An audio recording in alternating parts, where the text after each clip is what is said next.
The California sun beat down on the winding roads of the Santa Monica Mountains, creating a shimmering heat haze that danced just above the asphalt. It was one of those perfect afternoons where the sky was a piercing, impossible blue, and the air smelled dry and clean, mixed with the scent of baked earth and dried sagebrush. For Keanu, this wasn't just a ride. It was a necessary escape. He was straddling his motorcycle, the engine purring beneath him with a rhythmic hum that usually vibrated through his bones and settled his mind. He loved these moments the most. It was the only time he could truly disappear. Up here, away from the sets, away from the noise of the city, and away from the expectations of the world, he was just a man on a machine. He wasn't a movie star. He wasn't the internet's favorite boyfriend. He was just Keanu, navigating the twists and turns of the canyon. The wind rushing past his helmet, drowning out his own thoughts. He'd been working nonstop for months, pushing himself physically and mentally, and today was supposed to be the day he recharged. He slowed the bike as he approached a particularly scenic turnout. It was a spot he had visited a dozen times before, offering a sweeping view of the valley below. He pulled off the main road, the tires crunching softly on the gravel. As he came to a stop, he cut the engine. The sudden silence was heavy and welcoming. He kicked the stand down and swung his leg over the seat, taking a moment to stretch his legs. He walked over to the low stone wall that bordered the cliff edge and leaned against it, taking a deep breath. He looked out at the vast expanse of nature. It was peaceful, too peaceful, perhaps for a man who carried so much weight in his heart. He stood there for a long time, just letting the sun warm his leather jacket. He reached into his pocket for his water bottle, unscrewing the cap with a practiced twist. He took a sip, the water cool and refreshing against the dry heat. But as he lowered the bottle, something changed. It started as a strange, dull sensation in the center of his chest. It wasn't pain exactly, not at first. It felt more like a heavy pressure, as if an invisible hand had reached inside him and gently squeezed his heart. He paused, frowning slightly, thinking it was just indigestion, or maybe a cramp from the way he had been leaning over the handlebars. He took another breath, trying to shake it off, but the air didn't seem to reach his lungs. Then the pressure intensified. It sharpened into a piercing, searing agony that radiated outward, shooting down his left arm and up into his jaw. It was a violent, hot flash that stole the breath right out of him. The water bottle slipped from his fingers. It hit the ground with a dull thud and rolled away, ignored. Keanu gripped the edge of the stone wall, his knuckles turning white. His knees felt weak, suddenly turning to jelly. He tried to cough, to clear the blockage he imagined was there, but he couldn't make a sound. He looked around, but the world was starting to tilt. The vibrant blue of the sky began to darken at the edges. The straight lines of the horizon wavered. He tried to take a step back toward his bike, thinking he just needed to sit down, but his body wouldn't listen. His legs gave out completely. He didn't fall to the hard ground. Instead, he slid down the side of the stone wall until he was sitting on the dusty gravel. He leaned his head back against the rough stones, his chest heaving with the effort of trying to pull in oxygen. It felt like a massive elephant was standing on his ribs. Sweat broke out instantly, beading on his forehead and matting his hair. He felt cold, despite the scorching sun, a wave of chill washing over him that made him shiver violently. This was it. He thought vaguely through the fog of pain. This was serious. Just then, the sound of another engine approached. A cyclist, a young man in a neon jersey, was making his way up the climb. He had been grinding up the hill, head down, focused on the pedals, when he noticed a figure slumped against the wall near the parked motorcycle. The cyclist slowed down, braking hard. He squinted, recognizing the face immediately. It was a face he had seen 1,000 times on posters and screens. But as the cyclist got closer, the excitement of spotting a celebrity vanished. The man on the ground didn't look like a movie star. He looked incredibly ill. His face had drained of all color, turning a sickly grayish blue. His eyes were squeezed shut, his mouth open in a silent gasp. "Hey, mister?" The cyclist dropped his bike and ran over, skidding to his knees in the gravel. "Can you hear me?" Keanu couldn't answer. He managed to open his eyes for a split second, his gaze unfocused and terrified, before they rolled back slightly. The The panic in the cyclist's voice spiked as he realized this wasn't a simple case of heat exhaustion or dehydration. He fumbled for his phone, his fingers shaking as he dialed emergency services. "I need an ambulance," the cyclist shouted into the phone, his voice echoing in the quiet canyon. "At the turnout on Mulholland. A man, I think he's having a heart attack. It looks bad. Please hurry." Time seemed to stretch and warp. The cyclist stayed with him, talking to him, trying to keep him awake. But Keanu was drifting away. The pain was still there, a crushing weight, but it was becoming distant, muted by a rushing sound in his ears like ocean waves. He could hear the siren in the distance, a lonely wail that grew louder and sharper, cutting through the stillness of the afternoon. Within minutes, the ambulance arrived. The vehicle bounced over gravel, and paramedics were out the doors before it even came to a full stop. They moved with efficient urgency. Keanu felt hands on him, lifting his jacket, pressing cold metal stethoscopes to his chest. "Sir, can you tell me your name?" A voice asked, but it sounded like it was coming from underwater. He tried to mumble his name, but it came out as a garbled whisper. "We've got a weak pulse, irregular rhythm." One of the medics shouted to his partner, "Let's move him. Now." They lifted him onto the stretcher. He felt weightless, floating above the scene. He saw the blue sky, the tops of the trees, and the concerned face of the cyclist watching from the side. Then he was being loaded into the back of the ambulance. The doors slid shut with a metallic clank, sealing out the beautiful day. Inside, it was cool and clinical. The medic started in 4-line, attaching monitors to his chest. The machine began to beep, a fast, frantic rhythm that matched the fluttering panic in his own heart. The pain was unbearable now, a sharp, tearing sensation that made him arch his back on the narrow gurney. "Hang in there, buddy," the medic said, squeezing his shoulder. "We're almost there. You're going to be okay." Keanu stared up at the ceiling of the ambulance, watching the fluorescent lights flicker as the vehicle swerved around the mountain curves. He felt incredibly alone in that small, moving box. He thought about the unfinished scripts in his trailer, the people he hadn't called in weeks, the quiet life he tried so hard to protect. He had always prided himself on being tough, on handling whatever life threw at him with stoicism. But this was different. This was something he couldn't fight off with willpower. The beeping grew faster. The medic shouted something about blood pressure dropping. A mask was placed over his face, forcing cool oxygen into his lungs. The smell of antiseptic and rubber filled his nose. He closed his eyes, the darkness rushing in to meet him. He wasn't ready to go, but he couldn't seem to hold on to the light either. The roar of the engine faded away, replaced by the terrifying silence of his own struggling heart. As the ambulance sped toward the hospital, the world he knew faded into black, leaving only the question of whether he would wake up to see the sun rise again. The first thing that pierced through the heavy veil of unconsciousness was not a sound, but a feeling. It was the sharp, sterile cold of an air-conditioned room hitting his skin, followed quickly by the rhythmic, high-pitched beeping that seemed to echo inside his skull. Keanu tried to move, but his body felt like it weighed 1,000 tons. He was anchored to the mattress, heavy and unresponsive. Panic flared in his chest for a split second before he realized the beeping was getting faster, reacting to his own spike in fear. He forced his eyes open. The light was blinding, a stark, artificial white that made him squint immediately. As his vision adjusted, the white blur resolved into crisp lines. He was staring at a ceiling made of white tiles, interspersed with long, fluorescent light fixtures. The air here smelled different than the mountain air.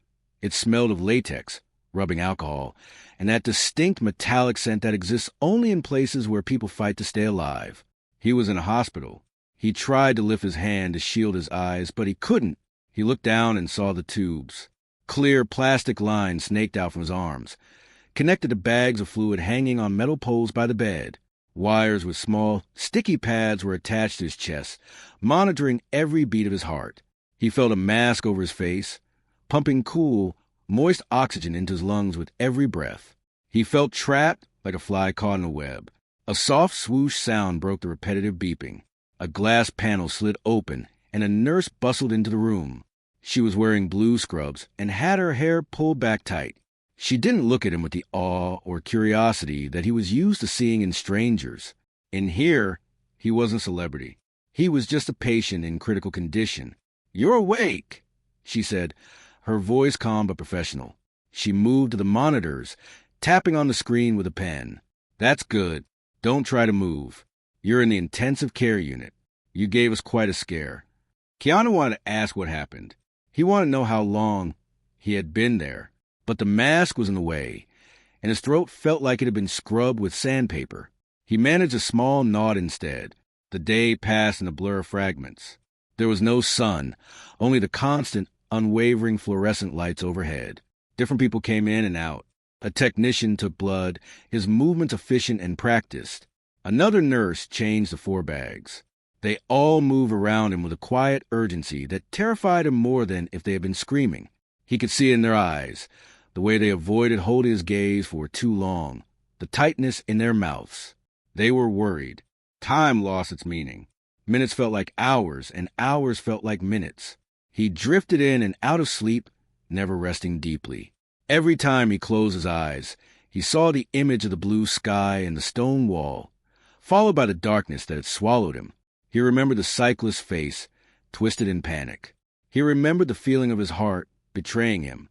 By the time the main doctor arrived, Keanu felt more exhausted than he had ever felt in his life, even after filming stunts for weeks on end. The doctor was an older man with kind eyes and deep wrinkles etched into his forehead. He held a clipboard thick with papers. He pulled a plastic chair up to the bedside, the legs scraping softly against the linoleum floor. "We've run quite a few tests since you came in," the doctor began, his voice low and serious. He didn't sugarcoat it. "Your heart stopped on the way here. We had to revive you." Keanu stared at him. The words hung in the air, heavy and cold. He had died, if only for a moment. It was a strange realization. He didn't feel like a ghost. He just felt tired. "Physically, you are in incredible shape for a man your age," the doctor continued, looking down at his chart, confused. "Your cholesterol is good. Your arteries are clear. You don't have the blockages we usually see in a patient with this kind of episode. The MRI scans show no structural damage to the heart muscle itself, no tumors, and no signs of a stroke." The doctor paused, looking up at Keanu over the rim of his glasses. "That is the puzzle. You came in critical condition. Your heart was beating erratically, and your blood pressure was dangerously low. You were essentially in shock. But every test we run comes back, saying you should be healthy. It's like your body is reacting to a trauma that we can't see on the screen." Keanu listened, his mind racing. He knew his body was strong. He took care of himself. But he also knew what the doctor couldn't see. He knew about the sleepless nights, the years of carrying grief, and the pressure of being the person everyone else relied on. He thought about the losses he had endured in his life, the people who had left too soon, the voids that never really filled up. He had always told himself that he could handle it, that he had to be strong. As the doctor spoke about medications and stabilizing his vitals, Keanu felt a wave of loneliness wash over him. The hospital room was small and cramped, filled with beeping machines, but it felt vast and empty. The privacy curtain around his bed was a pale blue, separating him from the rest of the ward. He could hear the faint sounds of other patients, coughing, distant televisions, the hustle of carts rolling down the hallway, but he felt isolated in his own glass box. He lay back against the pillows, closing his eyes for a moment. The doctor was still talking, discussing a plan to run more specific tests in the morning, but Keanu's thoughts drifted far away. He thought about the irony of it. He had jumped off buildings, fought bad guys on screen, and ridden motorcycles at crazy speeds, but it wasn't an accident or a stunt that had taken him down. It was something inside, something invisible. The doctor eventually stood up, squeezing Keanu's arm gently. "Rest now. We need to figure out why your heart is struggling so hard. Just try to relax and let the medicine do its work." Keanu nodded again. He watched the doctor walk out to the glass sliding doors, seeing the hallway lights flicker for a second before the doors swooshed shut. He was alone again with the machines. The steady beep, beep, beep was the only measurement of his life right now. Every time it beeped, it was a second he was still here. He looked at his hand, wherein 4 needle was taped securely to his skin. He flexed his fingers slightly, feeling the weakness there. He realized then that he couldn't just fight this with willpower. He couldn't just grin and bear it, like he did on a movie set when he was tired or hurt. This was different. His body was forcing him to stop, to look at the things he had been ignoring for years. The room grew darker as the staff dimmed the lights for the night, but the monitors glowed green in the corner. Keanu stared at the ceiling, feeling the weight of the silence pressing down on him. He wasn't afraid of the doctors or the needles. He was afraid of what they would find if they really looked past the physical symptoms. He was afraid that the problem wasn't something that could be fixed with surgery or pills. For the first time in a long time, he felt utterly helpless, waiting for an answer that he wasn't sure he wanted to hear. The mystery of his condition deepened with the passing hours, a shadow hanging over the sterile room. The morning light filtered to the blinds in thin, sharp stripes, cutting across the floor of the intensive care unit. It was a stark contrast to the darkness Keanu had felt when he first opened his eyes. The beep of the monitor was still there, a constant reminder that he was tethered to life by machines and wires, but the panic from the day before had settled into a heavy, dull ache in his chest. He lay still, watching the dust motes dance in the beams of light that managed to sneak past the window blinds. He felt weak, his muscles protesting even the slightest movement, but his mind was alert, racing with possibilities of what could be wrong with him. The glass panel to his room slid open with a soft swoosh. Dr. Thorne walked in. He looked different than he had the night before. The urgency was gone, replaced by a look of deep contemplation and confusion. He held a tablet in one hand and a sheaf of printed papers in the other. He pulled the same plastic chair as before, sitting closer to the bedside this time. He didn't speak immediately. He looked at Keanu, then at the monitors, and then down at the papers in his lap. "We have the results back from the comprehensive scans," Dr. Thorne said quietly. His voice was gentle, the kind of voice used to deliver news that might break someone. "And frankly, Mr. Reeves, the medical team is at a loss. In 30 years of cardiology, I have rarely seen a case like this." Keanu shifted his gaze to the doctor. He felt a knot tighten in his stomach. "Is it a tumor?" he rasped, his voice still rough and dry. Dr. Thorne shook his head immediately. "No, there is no cancer. There is no infection. There is no damage to the valves." He paused, tapping the paper with a pen. "Your arteries are clean, completely clear. Most men your age, even fit ones, have some plaque or narrowing. You have the cardiovascular system of a man half your age. Physically, structurally, your heart is perfect. Then why did I collapse?" Keanu asked, frustration edging into his tone. "Why do I feel like my chest is being crushed?" The doctor took a deep breath. He turned the tablet around so Keanu could see the black and white image of his heart on the screen. It looked like a strange, alien shape moving in a rhythmic pulse. "This is an echocardiogram of your left ventricle," Dr. Thorne explained, pointing to a specific area. "Do you see this shape here? A healthy heart pumps round and strong, like a fist squeezing a ball. But look at the tip of your heart. It is ballooned out. It's swollen. It isn't squeezing correctly. It looks like a pot, a trap used to catch octopuses in Japan. That is why we call this Takotsubo cardiomyopathy." Keanu stared at the image. He didn't understand the medical term, but he could see the difference. The shape looked wrong, strained. "What caused it?" Keanu whispered. "That is the part that is shocking everyone," Dr. Thorne said, leaning in. "This condition is often called broken heart syndrome. It is caused by a massive surge of stress hormones, adrenaline and noradrenaline, that literally stun the heart muscle. It's not a blockage. It's a chemical reaction to extreme emotional stress or trauma." The room went silent. The hum of the machine seemed to get louder. Keanu looked away from the screen and out the window. He thought of the years he had spent carrying the loss of his daughter, the loss of his partner. He thought of the weight of being the strong one for everyone else, the stoic man who never complained. He had treated his own heart like a machine, expecting it to keep running no matter what he loaded onto it. "We see this sometimes in people who have lost a spouse suddenly," the doctor continued, his eyes full of sympathy, "or in people who have been in a car accident. But the severity of your case, the amount of stress hormone in your blood was toxic. It was high enough to kill a horse. Your heart has literally been shocked into paralysis by the emotional weight you are carrying." Dr. Thorne reached out and placed a hand on the metal safety rail of the bed. "We can treat the symptoms, Mr. Reeves. We can give you medication to support the heart while it recovers. And the good news is, with rest, this condition is usually temporary. The heart heals.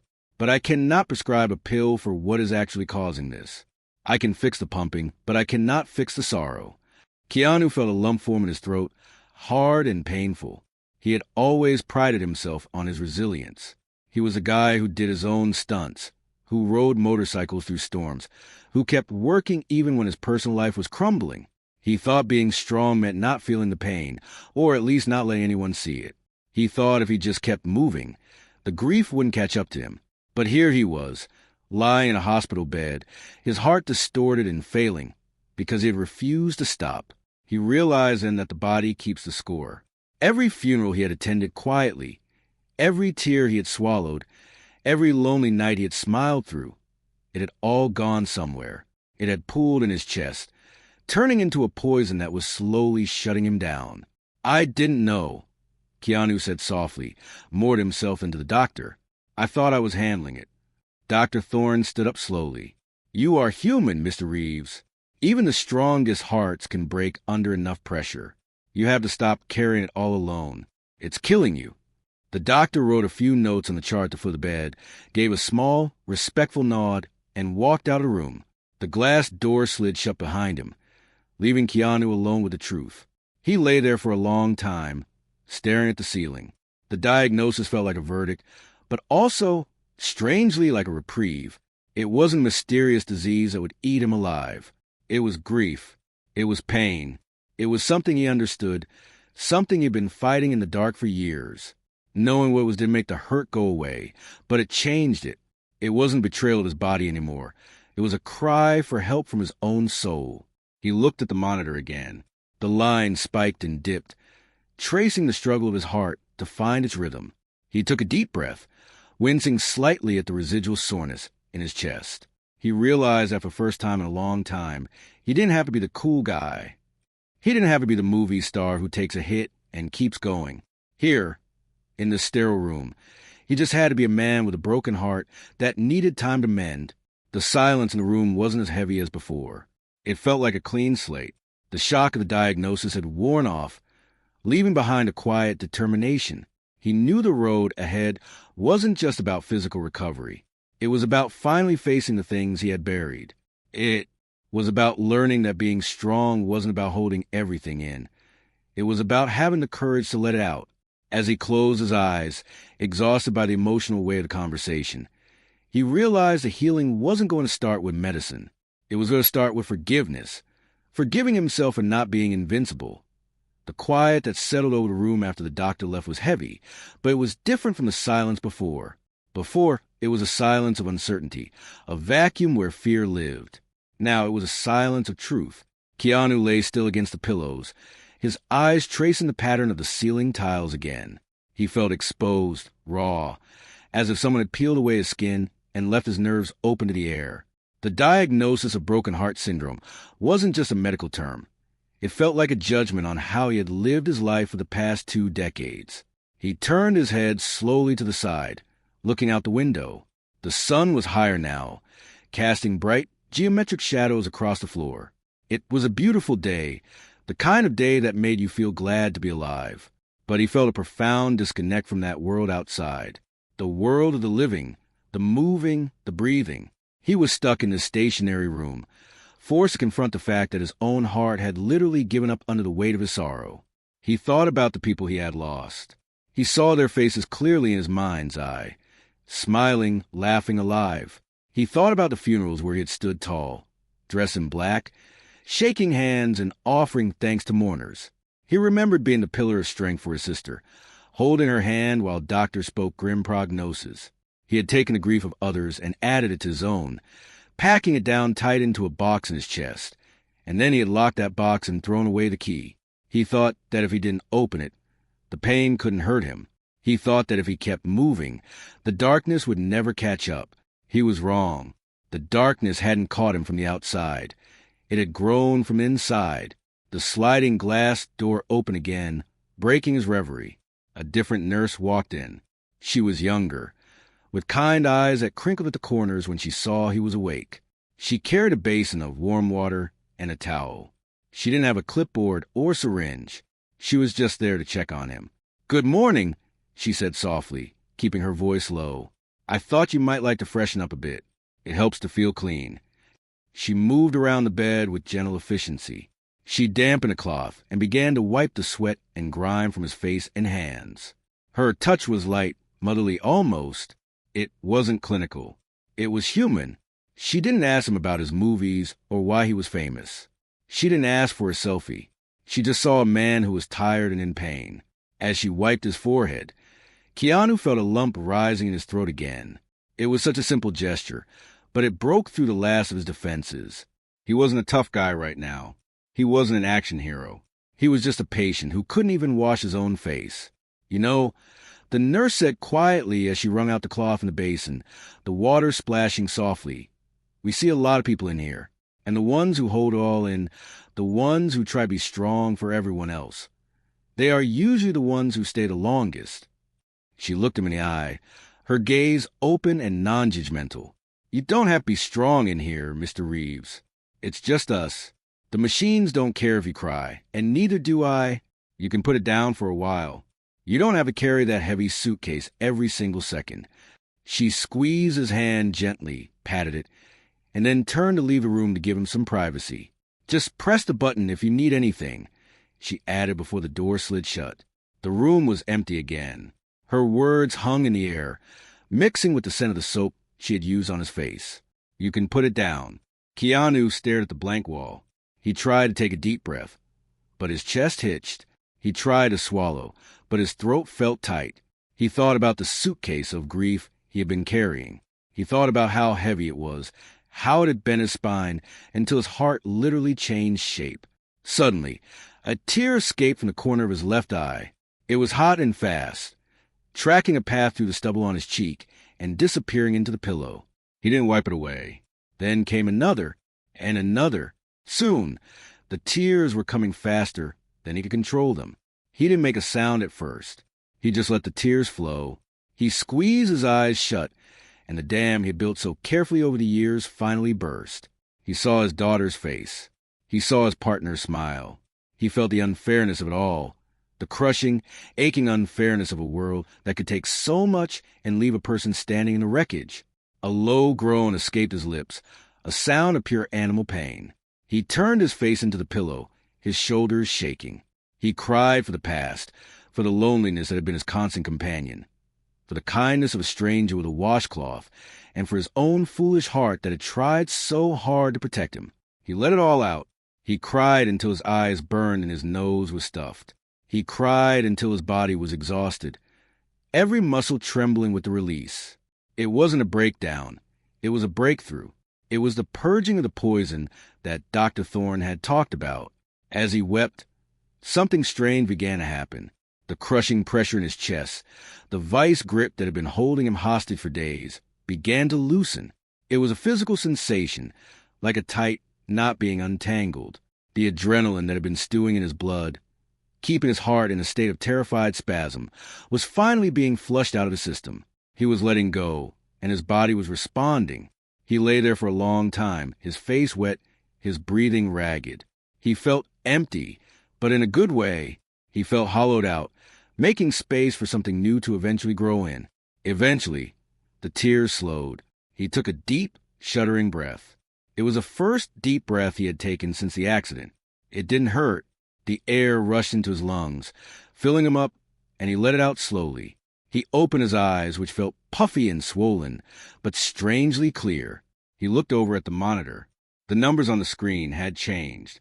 The jagged, frantic peaks of his heart rate were smoothing out. The beeping was slower, more rhythmic, more confident. It wasn't racing anymore. It was beating steadily, finding its natural pace again. The stunned muscle was waking up, realizing that the storm had passed. Keanu stared at the green line, jumping across the screen. He felt a profound sense of exhaustion, but for the first time, it wasn't a terrified exhaustion. It was the peaceful tiredness that comes after a long, hard day of work. He felt lighter. The invisible weight that had been crushing his chest for years had lifted, even if just a little bit. He knew it wasn't gone forever. Grief doesn't just vanish. But the toxic pressure was gone. He closed his eyes again, but this time he didn't see darkness. He saw a gray, peaceful haze. He pulled the blanket up a little higher, feeling the warmth of the sun on his feet through the window blinds. He was still in the hospital, still connected to wires, still sick. But he wasn't dying. He was finally beginning to heal. He drifted off to sleep, not into a black void, but into a soft, quiet rest, his heart beating steadily beneath the sheet, no longer fighting a war against itself. The morning of the discharge finally arrived, bringing with a sense of anticipation that buzzed through the hospital ward. Keanu woke up early, before the sun had fully climbed over the city skyline. For the first time in a week, he didn't wake up to the terrifying sound of an alarm or the frantic beeping of a monitor. He woke up to the sound of birds chirping outside the window and the soft, rhythmic hum of the hospital beginning its day. He sat up slowly, testing his strength. The dull ache in his chest had faded into a mild soreness, similar to the feeling after a hard workout at the gym. He swung his legs over the edge of the bed, his feet touching the cold linoleum floor. He felt grounded. He felt steady. A nurse came in to help him with the final checks, her demeanor cheerful and relieved. She handed him a pile of clothes that had been washed and folded. Simple jeans, a t-shirt, and his leather jacket. Putting them on felt like a ritual. As he buttoned his jeans and pulled the shirt over his head, he felt the weight of the patient identity slipping away. He wasn't just a room number or a medical mystery anymore. He was Keanu again. But he knew he wasn't the same man who had ridden up the mountain a week ago. That man was carrying a mountain he couldn't name. This man felt lighter, as if a storm had passed through and washed the air clean. Dr. Thorne came by for one final visit. He didn't have a clipboard this time. He just stood by the bed, watching Keanu tie his shoes. "Your heart rhythm is stable," the doctor said, his hands tucked into the pockets of his white coat. "The shape is returning to normal. It's remarkable, really. I've seen people recover from this, but usually not this quickly. I think accepting the diagnosis did have to work." Keanu stood up, extending his hand. The doctor shook it firmly.